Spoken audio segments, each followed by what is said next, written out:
All righty, welcome to the Maven and This Week in History. Okay, so we've got a lot of great things to get to. Thank you for joining. And let me just mention that if you do like the show, please like, follow, subscribe across all the social media at the Maven 2017. All right, so let's get to our slideshow. As you can see, the TV is ready today and everything. Here we go. So April 26th. Why isn't it not changing?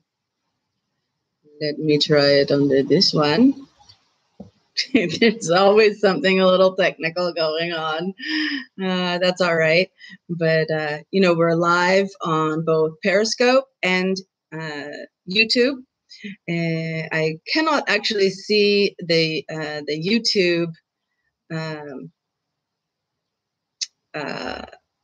comments, but I can see the Periscope comments. So if you want to comment, then you need to join on Periscope. Well, let me just go like this. So I've got the TV working and connected to the computer. I've got the beginning of the slideshow here ready. Yet it's it's not showing me it in a way that I could change it. Aha. Okay. Next slide. Aha. Okay. We can do the arrows weren't working, but I can click here. All right. So let's get into it. Starting with April 26th. What exciting, amazing things happened on April 26th throughout history? Aha. 1954. We're going to start with the Geneva Conference. Now, maybe you've heard this in reference, but what was it? Well, actually, it was supposed to be a way to help because the Vietnam and Indochina, Indochine, but Vietnam had been having a war with France for a while to try and gain their independence. Now, I live in Cambodia. Cambodia had actually gained their own independence. They negotiated it. They became independent from the French protectorate that they were part of. But Vietnam hadn't done it. So they create this Geneva Conference in order to help negotiate an end to this war, right? And help Vietnam and France get along. Well, actually, the US wasn't so happy with that, and events began to occur that would lead to the Vietnam War, as the US calls it, or the American War, as Asia calls it. So that's why this one is kind of significant, at least in my region. And in 1986, the nuclear explosion at Chernobyl happened. And this was a pretty big deal. They completely evacuated the city. Hello, you talking to me? You talking to me? Great.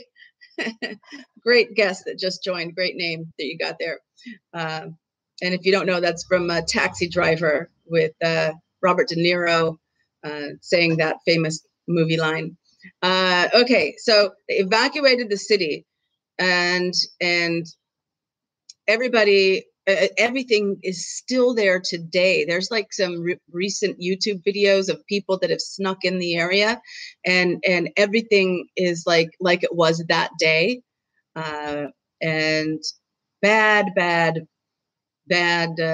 nuclear meltdown, and so you have to put this in perspective. At the time in 1986, okay, the Berlin Wall didn't come down until 1989, right? And that was kind of the beginning of the end of the Cold War. So we're like right in the middle of the Cold War, and there was a lot of fear going on about nuclear war happening and destroying the planet and all life on it.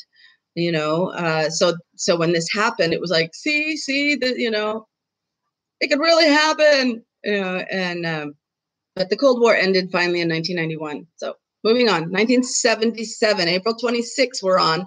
And 1977, Studio 54 opened.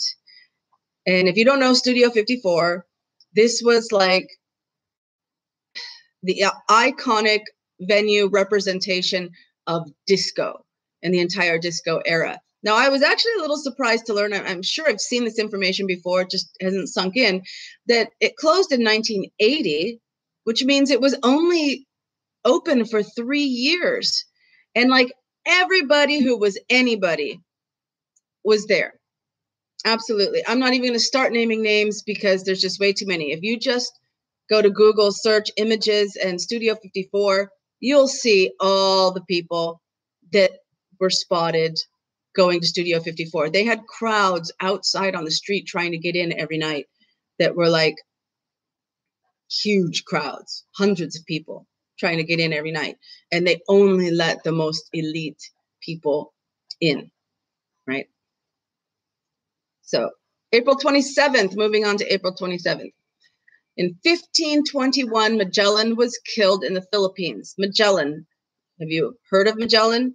He's kind of credited as the first around the world to circumnavigate the globe. Okay, just in the 1490s, 1492, Columbus sailed the ocean blue.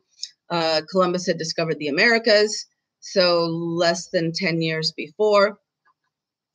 And there was this race on to like explore things, but nobody had ever gone all the way around the world. Columbus thought he would, but he ended up in America, right? So nobody had gone all the way around. So Magellan took something like 5 ships and headed off. He's actually Portuguese, but Portugal wasn't going to let him go. So he went to Spain and they funded him. And so they went down around the tip of South America, first ship ever to do this.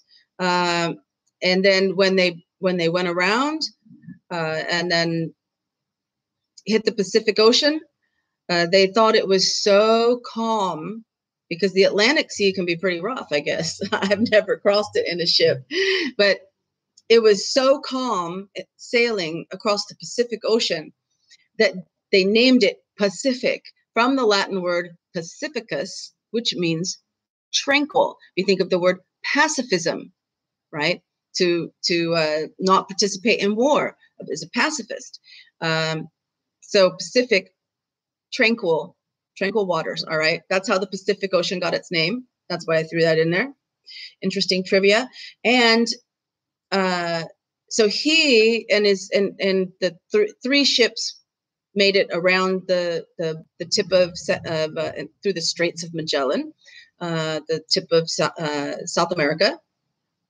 And when they got to the Philippines in Cebu, they converted people to Christianity, but the tribes said, well, you know what, that we've got this enemy tribe, so we're going to convert to Christianity for you if you help us kill our enemy. So they got in a war, and Magellan got hit by a poison arrow. He later died. So he himself never got to make it all the way around but one ship, because at this point, I think there were 2 ships. One decided to go back the way they came, and I'm not sure what happened to them. Nobody cares. And then, but the one that continued going around was the first ship to circumnavigate the globe, and they made it in September 9th, 1522, south of Tahiti, under the command of Fletcher Christian. So Fletcher Christian, I believe, was the mate, and he led the mutiny against Captain Bligh. Captain Bligh lived to tell the tale. He was, court-martialed, whatever. But there's a great movie about it, which is what I've got here on the screen. 1984, the movie called The Bounty, starring Anthony Hopkins as Captain Bligh and Mel Gibson as Fletcher Christian. And so if you want to learn more about what happened, great movie to watch. All right.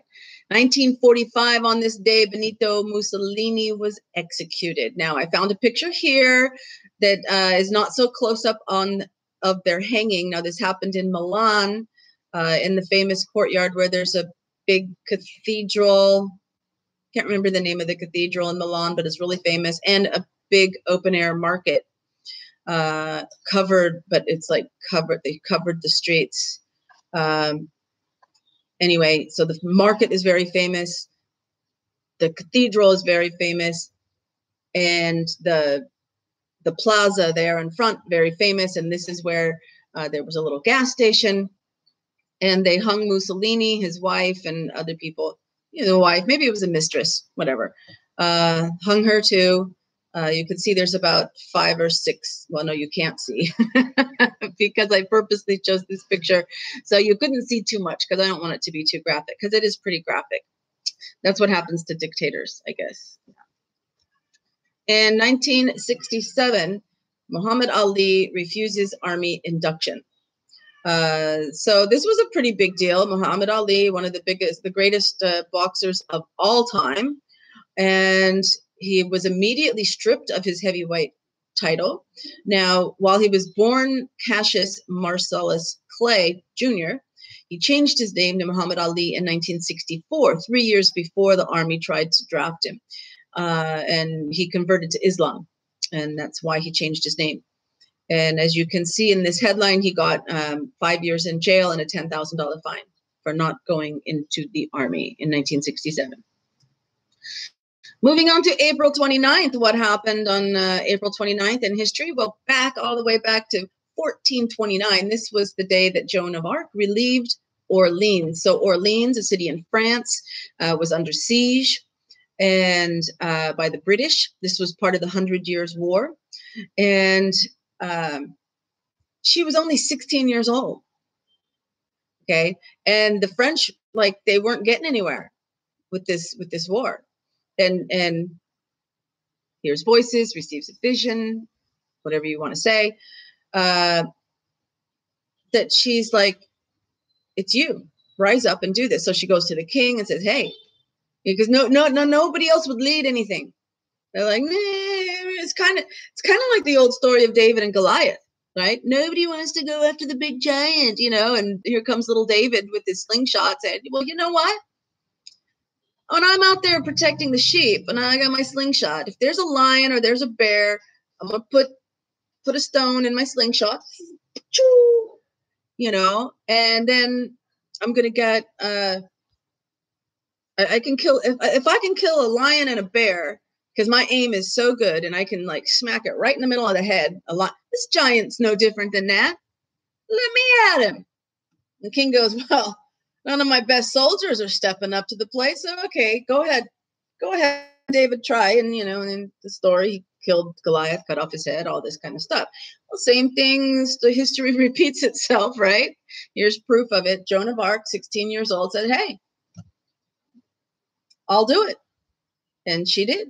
And she led people to Orleans. They actually, the regular army kind of started fighting with the British on one side of the city, which distracted them so that she could go into the other side. It took a couple of days, and then they captured. They officially, the siege was over.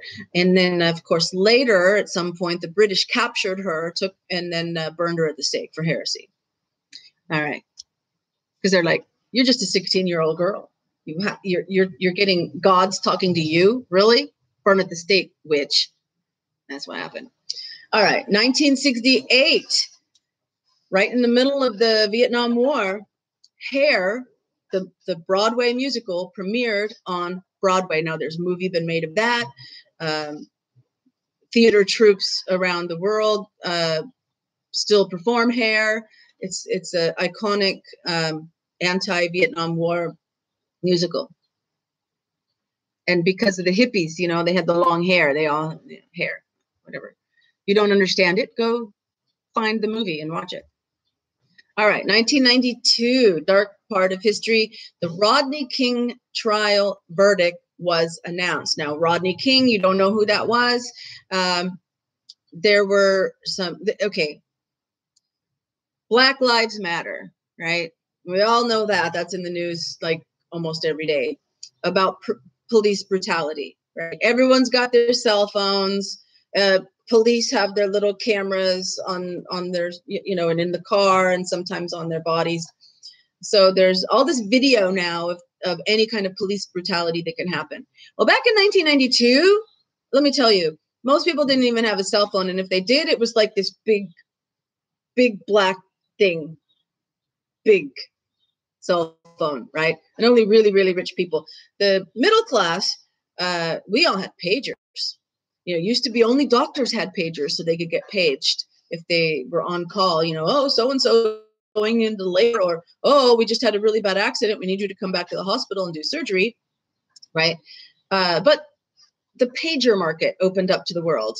And so people had pager. I had a pager. It was pretty cool. You kind of made up little codes. If I send you number 3 and you get a number 3, to call somebody, anyway, no, there wasn't a lot of video, but you had these big video cameras that you got birthday parties and things like this. And maybe some creative kids were making little short films with the big you had a big VHS tape that went into this big camera.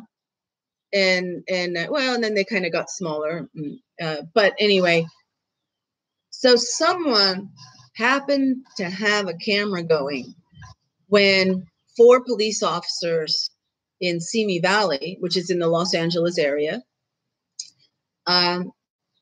arrested Rodney King and beat him. They did beat him terribly. Now, they said that he was resisting arrest, and so they had to beat him to subdue him to be able to arrest him. All right, that's what they said. It went to trial, right? These 4 police officers were on trial. And the day that the verdict came back and it was announced on the news that they were acquitted, that means they were found not guilty of beating Rodney King, riots in Los Angeles broke out. It was horrific, absolutely horrific. All right, so many different things, but this isn't, I'm just kind of giving you what happened. I try not to comment too much. I already commented a lot on this one about pagers and things like this. It's all fun. But you could talk about gun control with the Korean store owners that had guns and had assault weapons that were on their roofs because everyone was looting and setting things on fire, and they were on the rooftops of their stores saying, oh yeah, you want to come loot my, people didn't loot them. They didn't have to fire a shot. They were just there. You could talk about that.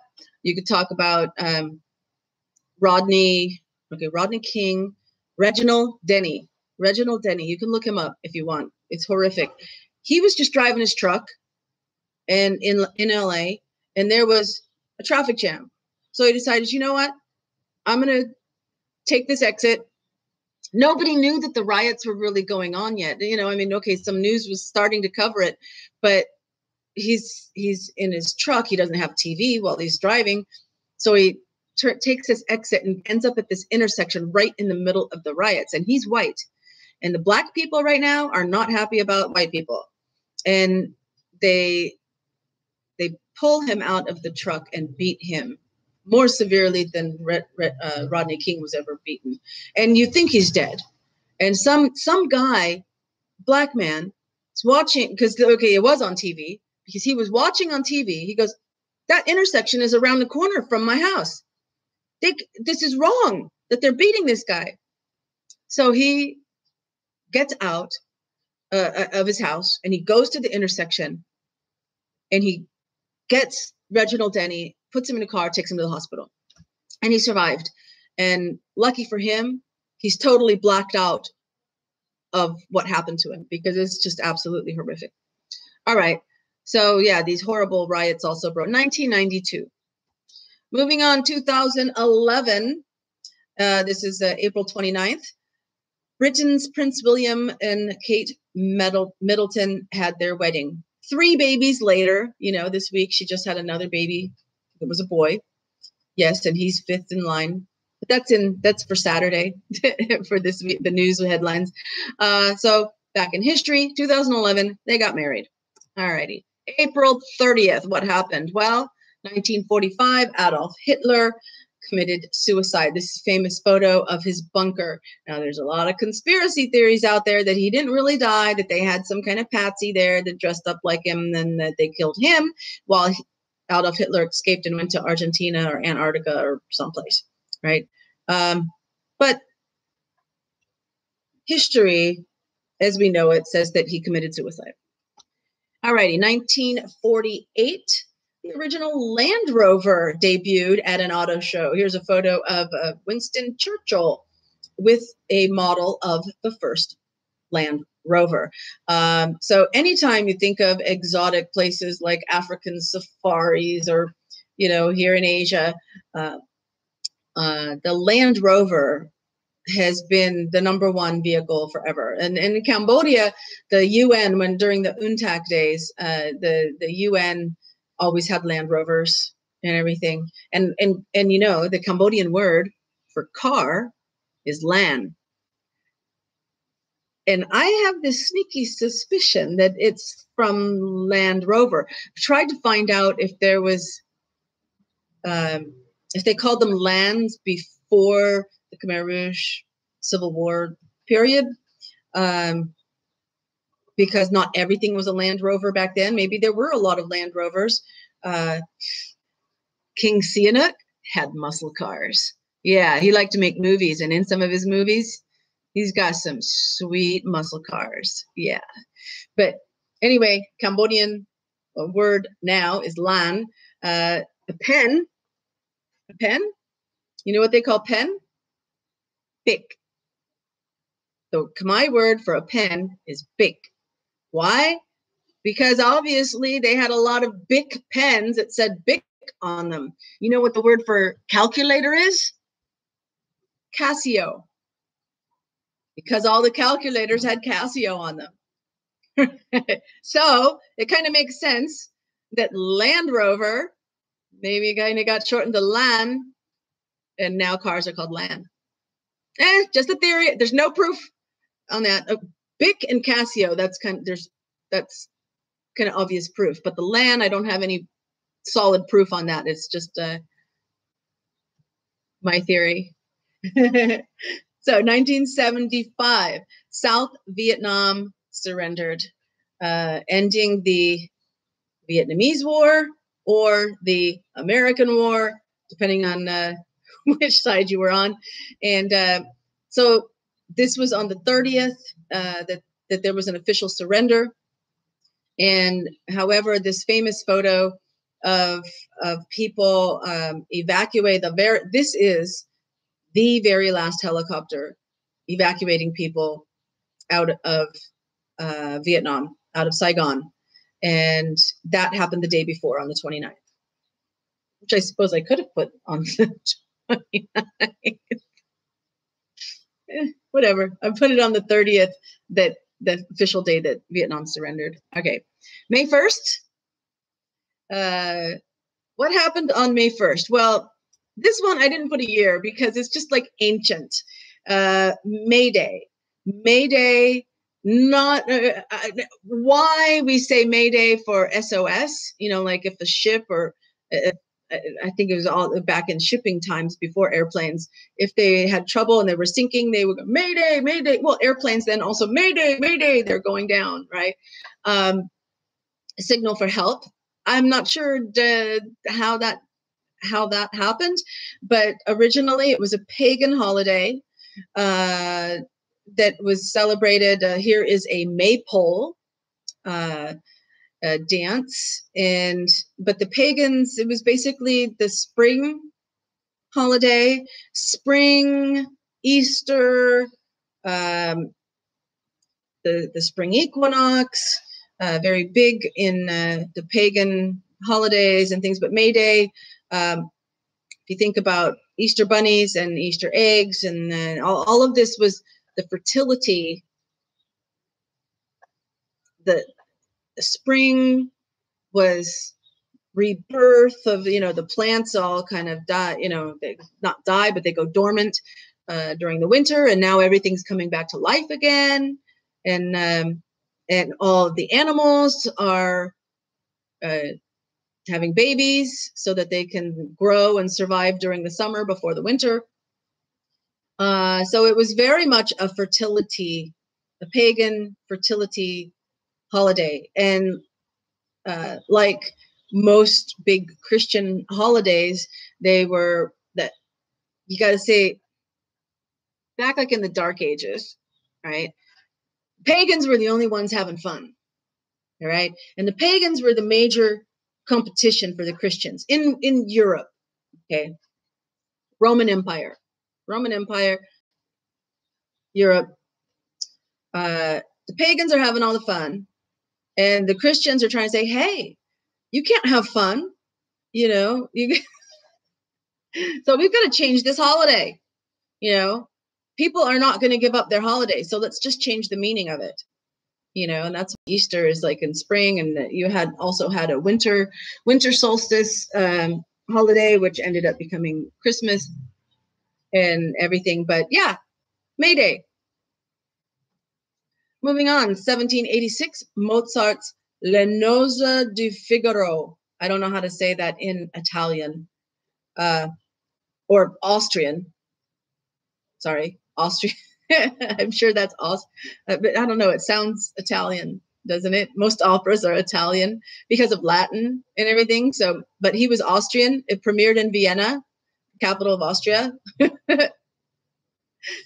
But so I don't know what what language it is. But have you ever Figaro, Figaro, Figaro, Figaro? Right? Okay. Premiered 1786. Mozart. 1852, Calamity Jane was born. How did I miss this on celebrity birthdays? I don't know. That's why I threw it in. Usually I skip over birthdays in this one, but I didn't include it in the celebrity birthdays, so I'm throwing it in here. 1852, she was born. Amazing woman of the American Wild West. So you can find out plenty of information on the internet about her if you don't know about her already. She became a scout with the U.S., I guess the cavalry was part of the army, and she actually worked with Custer. She was also a Pony Express rider, and she knew Wild Bill Hickok, and was also part of Buffalo Bill's Wild West show because she was a sharpshooter. I mean, like, you could throw a coin or a card in the air and she could shoot a bullet. So then when it falls down, you can see the hole. Amazing sharpshooter. All right. 1886. Now we kind of get to the International Labor Day version of May Day. All right. This is where it came from. 1886 in Chicago, there was a major union demonstration on May 1st.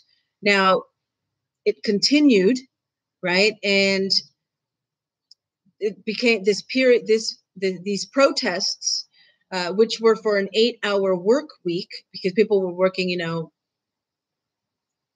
8-hour work week. That doesn't make sense. 8-hour work days in the week, work for 8 hours a day. Okay. Maybe they were working 10, 12 hours a day. Cambodia, you have a lot of that, people working long hours. But they do have a labor law that big companies have to follow, but smaller companies, don't usually. So this became known as the Haymarket Affair. All right. Everything turned extremely violent on May 4th. There was speeches going on at a demonstration. Police were there just in case, because the day before things were pretty violent. So the police were there to make sure that everything stayed calm. And then a bomb exploded in the middle of the police, killing a lot of them, injuring a lot of them. And so the remaining police cracked down on everybody. It was a huge melee, turned into a riot. It was like really bad, right? So the International Socialists Union Association, something like this, decided to mark this event back in 1886 as being International Workers' Day, International Labor Day. All right, that's why we have it now, which is coming up. Today's the 26th, so this weekend, 30th, next week is going to be International Labor Day, which is a public holiday in Cambodia. Next one, 1931. Woo! The Empire State Building was officially dedicated. The entire building, the skyscraper, was built in just over a year and under budget, $40 million, which God knows how many billions in today's money, and ahead of schedule. They had like thousands and thousands and thousands of workers building the Empire State Building.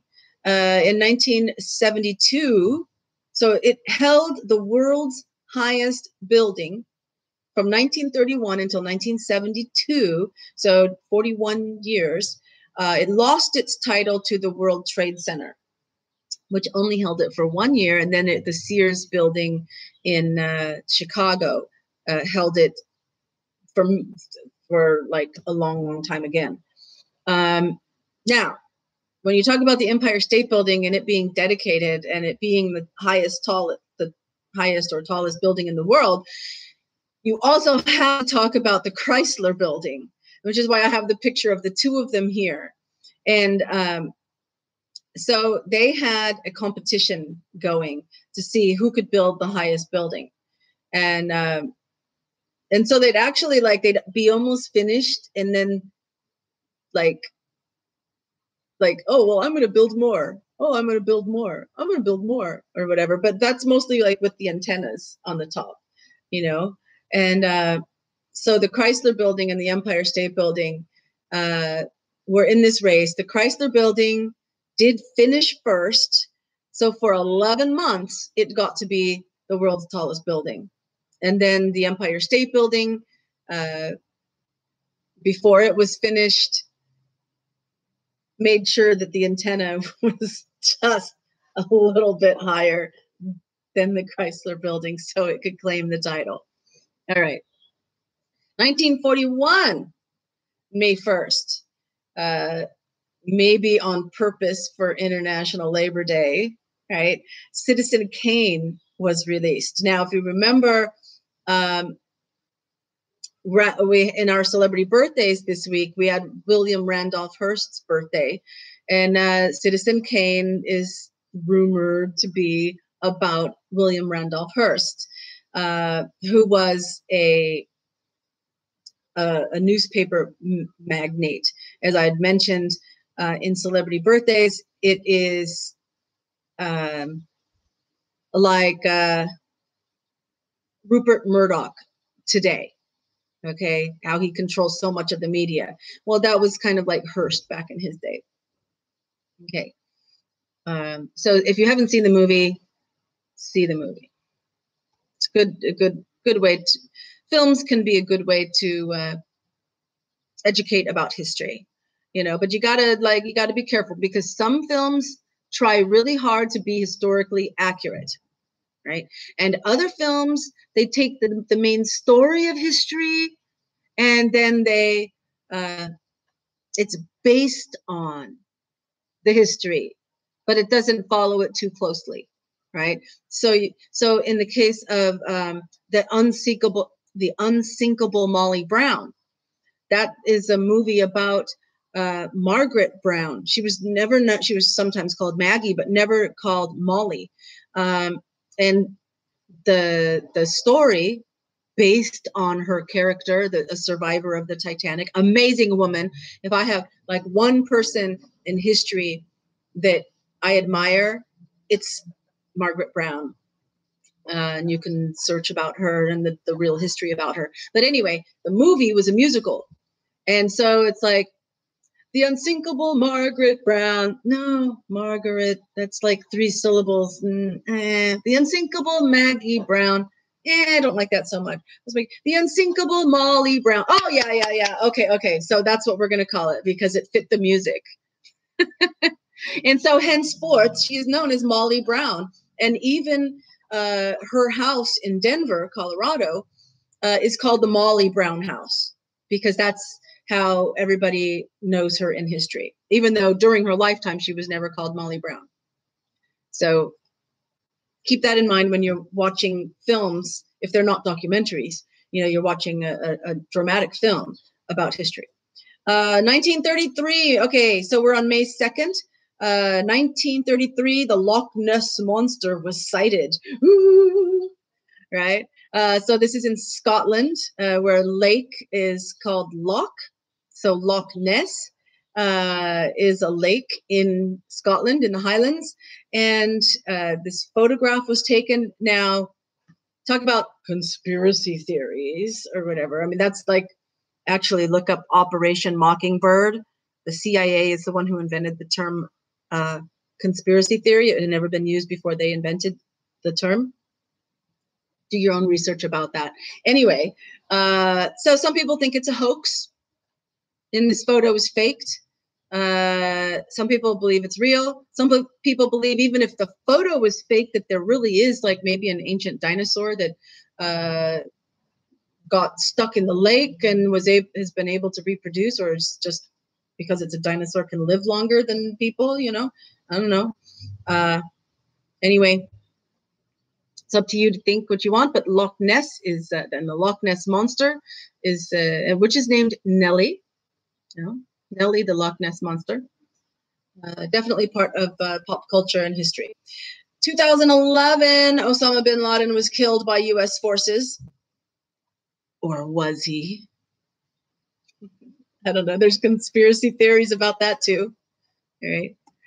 And that's it. That's it for today. So thank you so much for joining. And even if you're watching on replay, that's all right. We welcome you too. And be sure to like, follow, subscribe, turn on notifications, all of this on all the social media. And it's always at the Maven 2017.